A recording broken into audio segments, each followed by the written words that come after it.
Who's ready for story time? What time do we have to start with? Night. And what season? We'll roll for fall. Our genre. Horror. Our conflict. Escaping from custody. And our location is in a fort. Our genre is horror. That might be tough to accomplish in a 5-minute story starter, but we'll see how it goes. What sort of story can we set up from here? A story with enough open spaces in it to allow other writers and DMs and GMs to flesh out this beginning in their own directions. It isn't easy being a soldier. You knew it wouldn't be, but you also knew your own strength. You knew you could handle it. Being a prisoner of war, though, well, there's only one way to learn about that. They brought you in about 3 weeks ago. The nights had started getting colder, and one of your regiment hadn't been careful enough about screening the fire.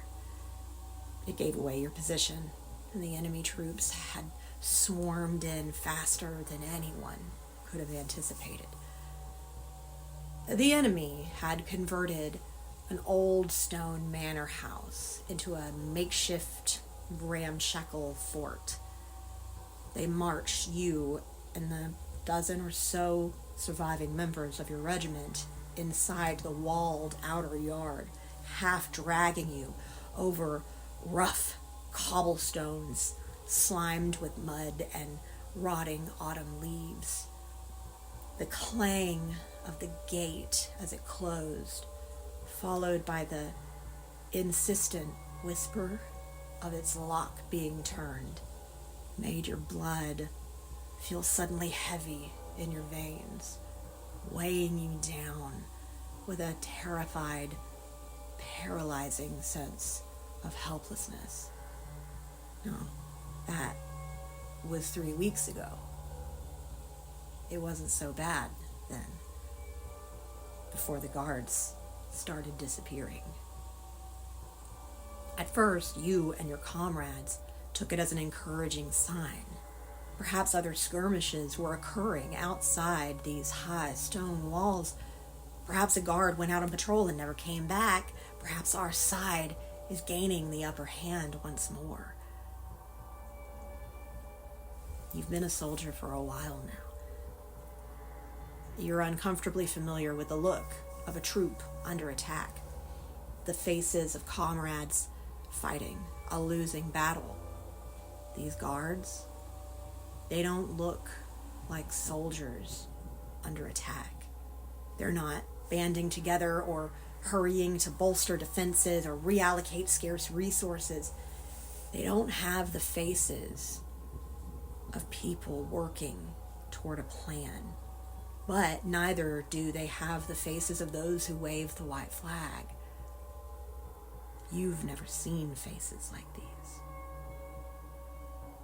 They're tight around the eyes like they're holding panic at bay, tense shoulders, head on a swivel, avoiding eye contact, walking slowly. These guards, these enemy soldiers who hold you and a few of your fellows captive, they don't even look each other full in the face anymore. They stopped speaking with prisoners a week ago, but now you don't even see them speaking with each other. And you really notice it one night at shift change, when food is delivered to the prisoner of war wing in this manor house. The guards switch out for graveyard duty. That's what they call the watches of the night. As they supervise you and your comrades, there are fewer of you now than the numbers they marched into these walls. You made trouble your first week, tried to escape.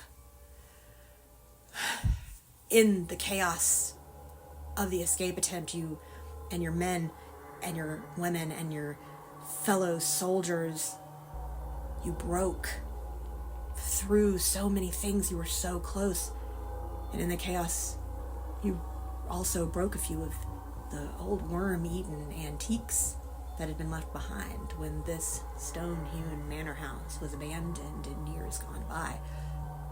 And not all of your soldiers survived the escape attempt. Those who were left were trying to lay low, especially as it seemed that the tide of war outside might have been turning in your favor. Tonight, though, something seems different.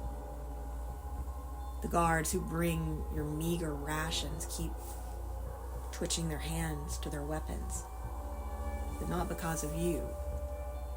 They're looking at each other with distrust, barely concealed terror. The tension in the air is thick, but the food is distributed, and they leave the chambers without incident. As they pass through the heavy doors and out into the night, you catch a slice of sky as the doors close.